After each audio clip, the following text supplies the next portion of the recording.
Students, so in the last video we read about the types of combustion, incomplete combustion, complete combustion. Today we are going to read how to control a fire. आग बुझाएं कैसे. मैं बताया था 3 चीज़ कर सकते हैं.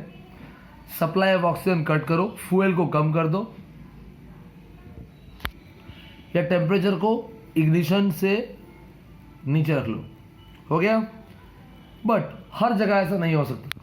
It's very difficult to douse a fire by removing the combustible substance. एक चीज जल रहा है, तुम उसको वहां से निकाल नहीं सकते. एक घर जल रहा है, तुम यहाँ से क्या निकालोगे, कैसे निकालोगे? Is it possible to take out the things out of house, out of a burning house? It's not possible. So here we use the mechanism of fire extinguisher.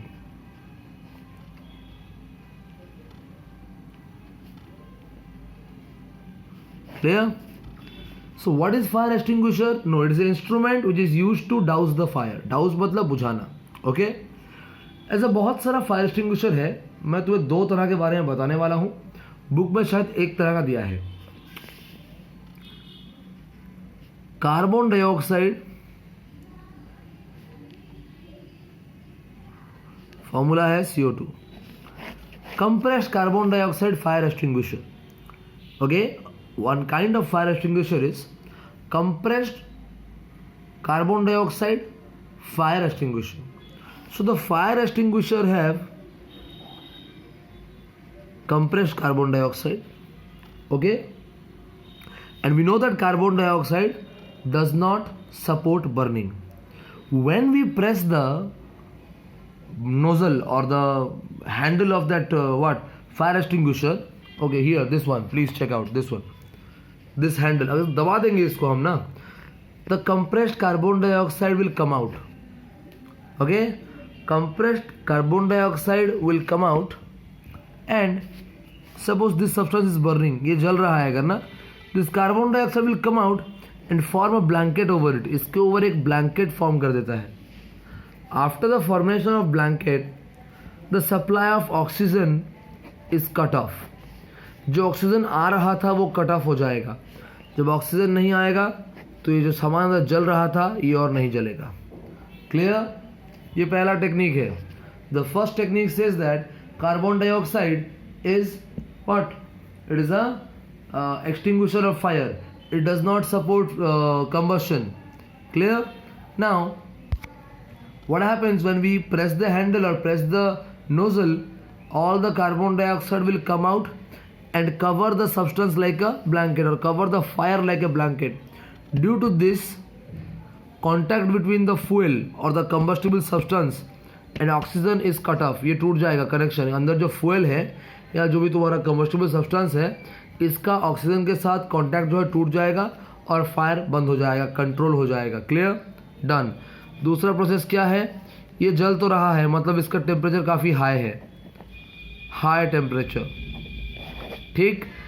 जब कार्बन डाइऑक्साइड अंदर से बाहर आया तो ये अंदर क्या था? कंप्रेस हो गया था, टाइट था. जब बाहर आएगा तो एक्सपैंड हो जाएगा, फैल जाएगा. एक्सपांशन की वजह से क्या होता है? कूलिंग होता है. कूलिंग में क्या हो जाएगा? ये जो फायर का जो टेम्परेचर है वो डिक्रीज कर जाएगा. Decrease in temperature. जब टेम्परेचर डिक्रीज कर गया, फायर तो अपने आप बंद हो जाएगा. क्लियर? समझ में आ रहा है? सेकेंड पॉइंट क्या बोलता है? When carbon dioxide comes out, it expands enormously, बहुत जोरदार expansion होगा, and it cools down, and the temperature also goes down. Due to this, the fire gets doused off. समझ में आया? Clear? This is the mechanism of fire extinguisher. 2 mechanism है. एक तो blanket बनाएगा, ऑक्सीजन का सप्लाई कट करेगा. दूसरा एक्सपैंड करेगा, टेम्परेचर को लो डाउन करेगा. क्लियर? क्योंकि तुम सामान तो अंदर से निकाल नहीं सकते, घर से जलते हुए घर से सामान बाहर नहीं निकाल सकते. तो सेकेंड और थर्ड पॉइंट यूज़ करके तुम आग को बुझा सकते हो. और एक आजकल आ रहा है पाउडर फायर एक्सटिंग्विशर. पाउडर, वहाँ पे क्या है? 2 तरह का पाउडर रहता है.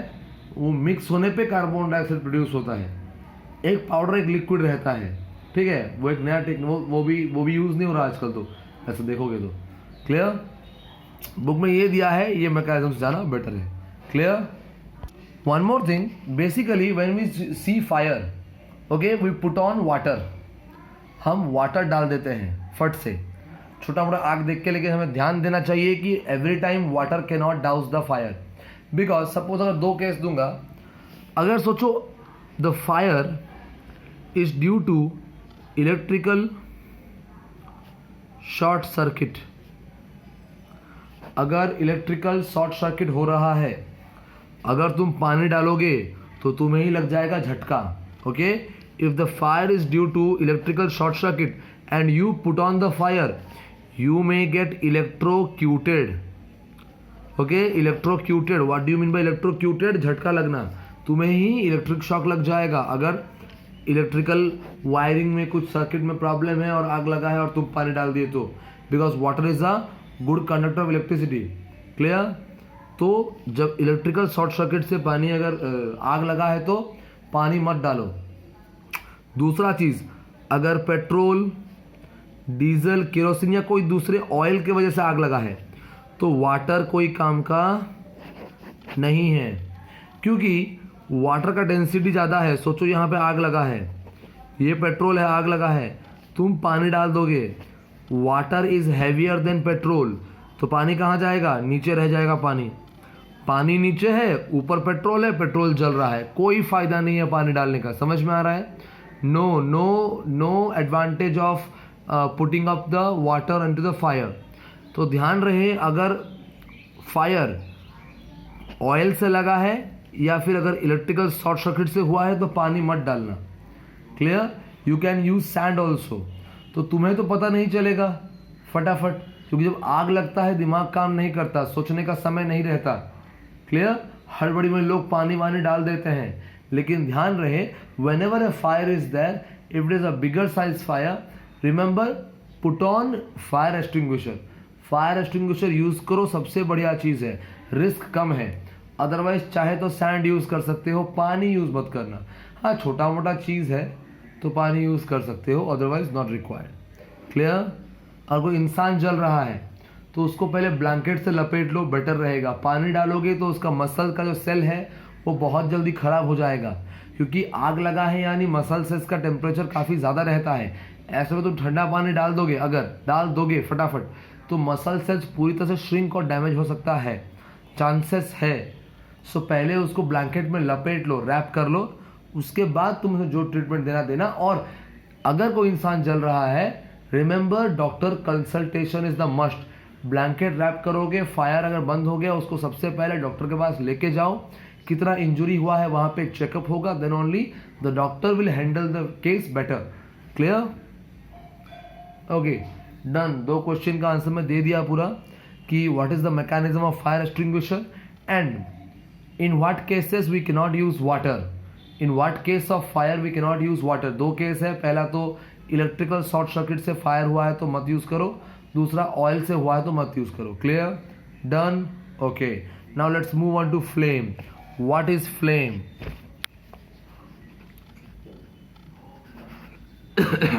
फ्लेम क्या है? तुम जाने कंबशन हो रहा है, कहाँ हो रहा है? जो कैंडल के ऊपर जो एरिया है ना, इस तरह जहाँ पे तुम्हें आग दिख रहा है, ये दिखने वाला जगह ही फ्लेम है,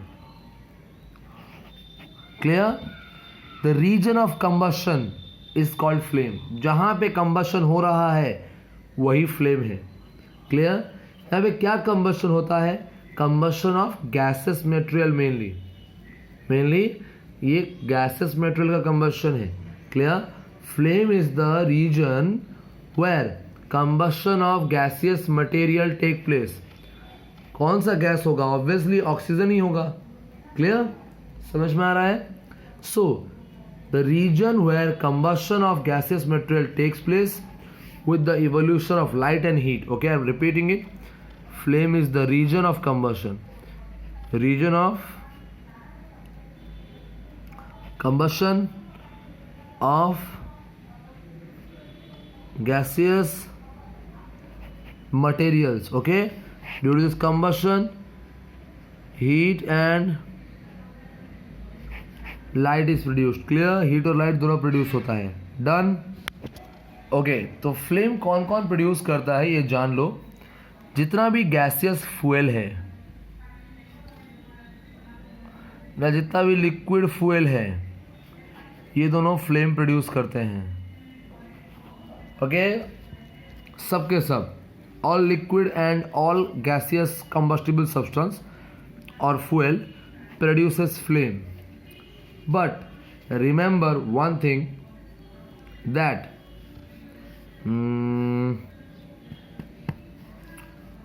all the solid fuel will not produce flame। सिर्फ वही सॉलिड फ्यूल या वही सॉलिड सब्सटेंस फ्लेम प्रोड्यूस करेगा which vaporize on heating। Okay, which vaporize on heating।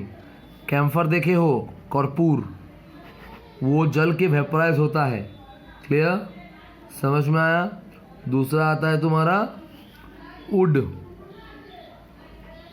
Would तो सॉलिड है, वेपोराइज होता है क्या? यस। वुड के अंदर लिक्विड होता है, liquid part and gases part. Would तब तक जलेगा जब तक इसके अंदर का लिक्विड और गैस खत्म नहीं होता। समझ में आ रहा है? ये वुड तब तक जलेगा जब तक इसके अंदर का लिक्विड और गैसेस पार्ट खत्म नहीं होता। एक बार इसका लिक्विड और गैस पार्ट खत्म हो गया ना, उसके बाद ये कोल की तरह बस दहकेगा, आग नहीं देगा अच्छे से। समझ में आ रहा है? क्लियर, किसका फ्लेम है और किसका फ्लेम नहीं है। गैसेस और लिक्विड फ्यूल का फ्लेम होता है। सॉलिड फ्यूल जो वेपोराइज हो पाएगा सिर्फ उसी का ही फ्लेम होगा, बाकियों का फ्लेम नहीं होगा। Next, colour of the flame is very important. Okay, colour of the flame is very very important. The colour of flame, it depends upon three things। okay, the first thing is combustible substance, कैसा substance है।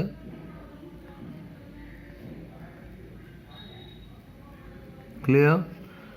दूसरा तुम्हारा temperature क्या है। Okay, तीसरा amount of air supplied, कितना air supply होता है, अमाउंट ऑफ एयर सप्लाइड। कल बताया था, अगर अच्छा अमाउंट रहेगा तो कंप्लीट कंबशन होगा, जिससे वजह से कि ब्लू फ्लेम होगा। ओके, और अगर कंबशन अच्छा नहीं हुआ तो इनकम्प्लीट कंबशन होगा और येलो फ्लेम हो जाएगा। समझ में आ रहा है फ्लेम क्या है, उसका कलर किस पे डिपेंड करता है, फ्लेम किस किस में प्रोड्यूस हो पाता है। Getting my point? हाँ, ओके। इसके बाद रहेगा तुम्हारा structure of candle flame. Okay, ये देख लेते हैं, सिंपल सा है, मतलब स्ट्रक्चर दिखाऊंगा तुम्हें समझ में आ भी जाएगा। ओके, देखो 4 जोन है कैंडल फ्लेम का, 4 जोन है। सबसे पहला आउटर मोस्ट जोन, उसके बाद मिडिल जोन, उसके बाद डार्क जोन, उसके बाद ब्लू जोन। क्लियर। सबसे पहले देखते हैं outer most zone. This outer most zone, अच्छा देखो आज दिन में पढ़ पाओगे कि नहीं। अच्छा, बेटर है इसको यहीं पे रख देते हैं। ओके, डायग्राम तो दे दूंगा, बनाओ पहले इस चीज़ को। क्लियर, डायग्राम बनाओ। आज जूम मीट में मैं पहले समझाऊंगा और कल वीडियो दूंगा इसका, बेटर रहेगा। एक दिन में बहुत सारा पढ़ लोगे तो तकलीफ हो जाएगा। क्लियर, टाइम नहीं होगा समझने के लिए। ओके डन, तो आज के लिए तो रहने देते हैं, और जितना है डाउट शाम को मैं क्लियर करूँगा। ठीक है, okay, have a good day.